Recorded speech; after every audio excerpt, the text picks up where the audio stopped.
IPL में मुकाबला है एक इन फॉर्म टीम का जो आईपीएल प्लेऑफ में लगभग जगह बना ही चुकी है, यानी कि दिल्ली कैपिटल्स, और दूसरी तरफ है कोलकाता नाइट राइडर्स, जिसने सेकेंड हाफ की शुरुआत अच्छी की थी लेकिन पिछले मैच में उनको हार नसीब हुई। अब एक वो मिड टेबल टसल में है, बहुत एक्साइटिंग जगह पे है। ये मुकाबला उनके लिए अहम होगा, उस पर हम चर्चा कर रहे हैं। आप देख रहे हैं ESPN cricket info T20 time out.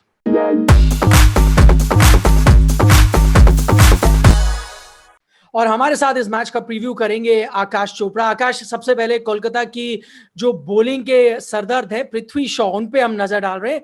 ये जो आईपीएल का सेकेंड हाफ है उसमें इतनी तेज तर्रार शुरुआत उनको नहीं मिली जैसे फर्स्ट हाफ में देखने को मिली, लेकिन अच्छी बात यह है कि हम देख रहे हैं केकेआर के खिलाफ उन्हें खेलने में बड़ा मजा आता है, और ये उनका प्रदर्शन है। जब हम देख रहे हैं आईपीएल में केकेआर के खिलाफ लगातार वो रन बनाते आए हैं, और केकेआर के गेंदबाजों के खिलाफ भी अगर आप देखें, हर गेंदबाज चाहे वो नरेन हो, आंद्रे रसल हो, सबके खिलाफ उन्होंने अच्छे खासे रन बनाए। तो ये तो साफ हो गया है कि उनकी सबसे पसंदीदा टीम है दूसरी तरफ जिनके खिलाफ वो खेल रहे होंगे। लेकिन यहाँ एक सवाल ये खड़ा होता है कि अभी तक जो हमने मुकाबले देखे हैं शारजा में, वहां पिच बड़ी धीमी सी नजर आई। तो क्या आपको लगता है पृथ्वी शॉ जैसे खिलाड़ी के लिए ये बेहतर होगी बल्लेबाजी के लिए?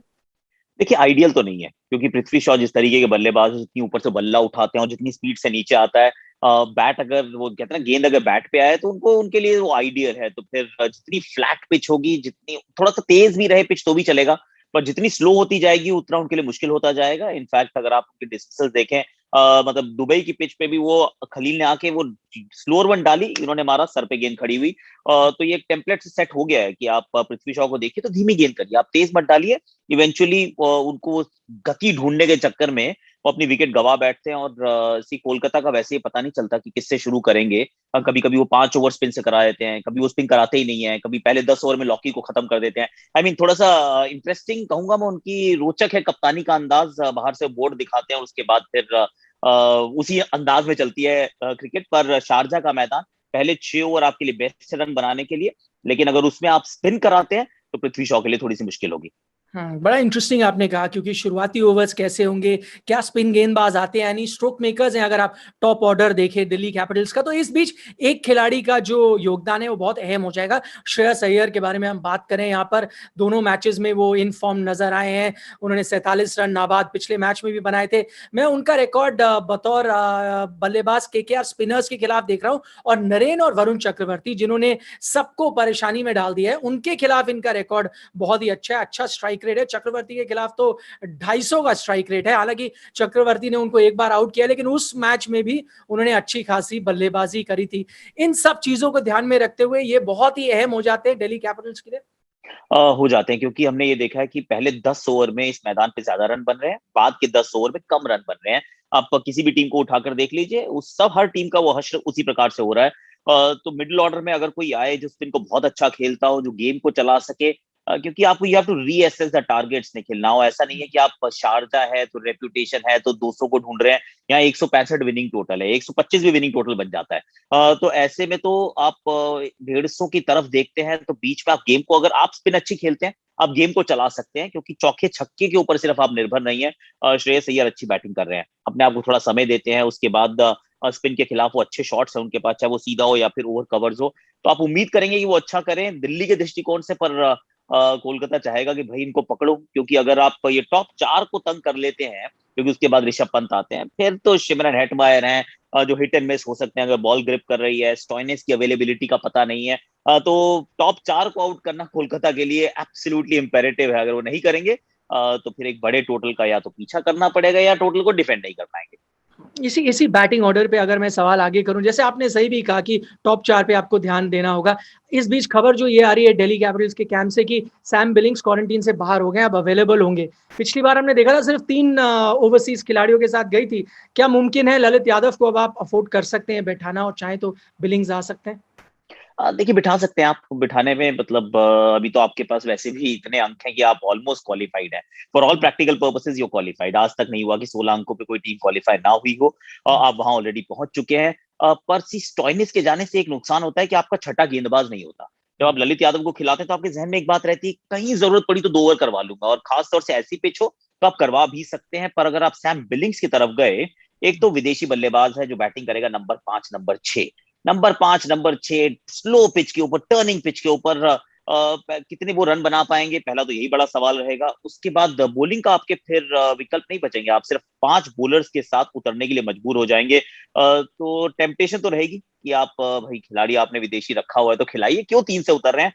पर आई वोंट बी सरप्राइज कि अगर टैक्टिकल डिसीजन हो कि चलो let's continue with Lalit Yadav, क्योंकि बॉल टर्न हो रही है तो आप इनको फंसा सकते हैं, एक एक्स्ट्रा बॉलर भी मिल जाएगा ललित यादव के रूप में। मैं वापस लौटता हूं वो जो 2 मिस्ट्री स्पिनर्स है कोलकाता नाइट राइडर्स के पास, खासतौर पर ये आंकड़े हम दिखाना चाहते हैं जो वरुण चक्रवर्ती से जुड़े हैं। आईपीएल 2021 में हम देख रहे हैं उनकी डिस्ट्रीब्यूशन ऑफ विकेट किस तरह से रहा है, किस गेंद पे ज्यादा विकेट उन्होंने चटकाए, तो गूगली उनका सबसे कारगर हथियार साबित हुआ है। अभी तक 8 विकेट वो उसमें चटका चुके हैं, 15 की एवरेज भी है। लेकिन इंटरेस्टिंग बात यहां पर आकाश ये बनती है कि मैं देख रहा हूं दिल्ली के जो टॉप 5 हैं उसमें 3 लेफ्ट हैंड बल्लेबाज हैं, तो वो तो नलीफाई कर देंगे वरुण चक्रवर्ती की गूगली के लिए, तो एक अलग सा चैलेंज होगा उनके लिए।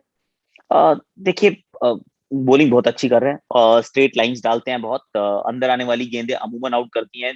ये हमने देखा है T20 के इतिहास में कि भाई अगर आपने शॉट मारा और if you miss the line, क्योंकि वो इतना स्ट्रेट डालते हैं, लेग बिफोर या बोल्ड के डिसमिसल्स आपके पक्ष में जाते हैं। पर गूगली लेफ्ट हैंडर को छोड़ती हुई जाएगी, उनके पास अच्छा कैरम बॉल भी है जो उसके अंदर के लिए आएगी। मुझे लगता है कि अभी तो शारजा के पिच पे और भी अच्छा करने की उम्मीद है वरुण चक्रवर्ती से, क्योंकि वरुण चक्रवर्ती का कद, और ये स्पिन क्रिकेट फॉर पे मुतैया मुरलीधरन जी ने बहुत बार ये बोला जब हम उनसे बात कर रहे थे कि भाई अगर थोड़ी और टर्न हो जाए ना तो इस गेंदबाज का कद और बढ़ जाएगा। तो बाकी पिचेस में तो टर्न मिल नहीं रही, यहाँ पे बॉल ग्रिप करेगा और टर्न करेगा। जब ग्रिप और टर्न करेगा तो जो उनकी नेचुरल गति है वो तो नहीं बदलने वाली, हवा में स्पीड सेम रहने वाली है, पढ़ने के बाद थोड़ा गेंद और घूमेगा। तो वरुण चक्रवर्ती मुझे तो अभी भी लगता है will be more than a handful, और अगर आप उनको तमीज से खेलने का नहीं प्रयास करते, आप तो चलो इनकी आज हम पिटाई करने की कोशिश करते हैं, तो हो सकता है 2-3 विकेट आप फिर भी उनको देकर चले जाए। चलिए, इस बीच हमें लगता है ये मुकाबला पावर प्ले का खेल भी होगा, खासतौर पर जहां तक दिल्ली कैपिटल्स के गेंदबाजों का सवाल है। हम देख रहे हैं सारे गेंदबाज हों, चाहे वो आवेश खान, हगीसो रबाडा, क्रिस वोक्स, नोके और अश्विन, सबने दिल्ली कैपिटल्स के लिए पावर प्ले में अच्छी गेंदबाजी करी है, विकेट चटकाई है। लेकिन दूसरी तरफ एक चीज जो और साफ हो रही है वो ये कि जो टॉप ऑर्डर है केकेआर का, वो भी पावर प्ले में बहुत अच्छा प्रदर्शन कर रहा है। खासतौर पर वेंकटेश अय्यर, शुभमन गिल को हमने देखा है काफी पहले से ज्यादा अग्रेसिव नजर आए, और राहुल त्रिपाठी भी बहुत अच्छा खेल रहे हैं। तो ये कहना कहीं ना कहीं सही होगा आकाश की ये जो पावर प्ले होगा जब केकेआर बैटिंग कर रही होगी, ये बताएगा किस तरफ ऊट करवट बैठता है। बिल्कुल ठीक बात है, क्योंकि हो सकता है आंद्रे रसल भी ना हो। अब अगर आंद्रे रसल नहीं है, क्योंकि अगर वो चोटिल हैं, तो फिर आप जो बैक एंड पे आप कोशिश करते हैं कि बहुत हमारे पास पावर है, वो पावर आपके पास नहीं होगी। इस पिच के अगर आप रेप्यूटेशन को या कहें पिछले रिकॉर्ड 2 मैचेस उठाकर देखेंगे तो आप पाएंगे कि पहले 6 ओवर्स में ज्यादा रन बन रहे हैं। 40-50 भी आप बना लो तो भी जाके 170 नहीं बन पाते। तो अगर 6 में 50 बना लेते हैं तो फिर आप कम से कम 140-45 की तरफ पहुंचने की कोशिश करते हैं, उम्मीद रखते हैं। तो पावर प्ले डिसाइड करेगा। बिल्कुल ठीक कहा आपने कि जो ज्यादा बेहतर पावर प्ले खेलेगा और कम विकेट गवाएगा उस परस्यूट में, आई थिंक उसकी तरफ पलड़ा झुक जाएगा। और मैं तो थोड़ा सा और टेम्प्ट हो रहा हूँ कि टॉस जीत के बैटिंग कर लो। और शारजा एक मैदान हुआ करता था जहां पे आप जीत जाया करते थे चेज करते हुए, पर नो लॉन्गर, क्योंकि बॉल इतना टर्न हो रहा है, बहुत हैवी आउटफील्ड है, चौके नहीं लगते। छक्के अगर आप ढूंढने जाते हैं टर्निंग पिच के, टर्निंग बॉल के against on a helpful surface, तो वो हो नहीं पा रहा है। तो मुझे लगता है दोनों टीम्स को वैसे टॉस जीत के बैटिंग कर लेनी चाहिए। इस बीच हम क्योंकि पावर प्ले के बारे में बात कर रहे हैं, पावर प्ले में एक गेंदबाज तो गेंदबाजी करेगा, कागिसो रबाडा है उनका नाम। और यहाँ पे अगर आप देखें तो 2 बल्लेबाज यहाँ पर केकेआर के, वो है ओवेन मॉर्गन और आंद्रे रसल। उनका परफॉर्मेंस रबाडा के खिलाफ बहुत अच्छा रहा है। आईपीएल इतिहास में अगर आप देखें कि 2 सबसे बेहतर स्ट्राइक रेट वाले बल्लेबाज रबाडा के खिलाफ कौन से हैं, तो ओवेन मॉर्गन पहले पायदान पर आते हैं और फिर आंद्रे रसल तीसरे पायदान पर आते हैं। सबसे ज्यादा छक्कों की भी बात हो रबाडा के खिलाफ, उसमें आंद्रे रसल ने 6 लगाए हैं, टॉप पर है ओवेन मॉर्गन, वहां पर सेकंड पोजीशन में आते हैं 5 छक्कों के साथ। अब सवाल तो वो खड़ा होता है आकाश, जिसके बारे में आपने जिक्र भी किया कि भाई रसल अवेलेबल होंगे या नहीं, नहीं होते तो अब आप क्या देखेंगे कोलकाता को करते हुए। बेन कटिंग है आपके पास, शाकिब उल हसन अब आपके पास है, इंडियन एक ऑलराउंडर भी है पवन नेगी में, क्या करेंगे? मैं शाकिब की तरफ जाना चाहूंगा, और उसका कारण ये रहेगा कि मुझे एक और स्पिनर चाहिए। आप किसी को भी लिए लीजिए, आप 5वां गेंदबाज को चाहते हैं, जो आंद्रे रसल बहुत अच्छे से काम कर रहे थे। Shakib Al Hasan is not a like for like replacement, क्योंकि उतनी नीचे वो बैटिंग नहीं करते, पर ये 180 वाला गेम तो वैसे भी होने वाला नहीं है। शाकिब अल हसन, अगर बेन कटिंग और पवन नेगी में से अगर हम तीनों में से आप चुने, 3 विकल्प हैं, तो सबसे बेहतर स्पिन कौन खेलता है? शाकिब अल हसन खेलते हैं। सबसे बेहतर बॉलिंग कौन करता है इन पिचेस पे? शाकिब अल हसन करने वाले हैं।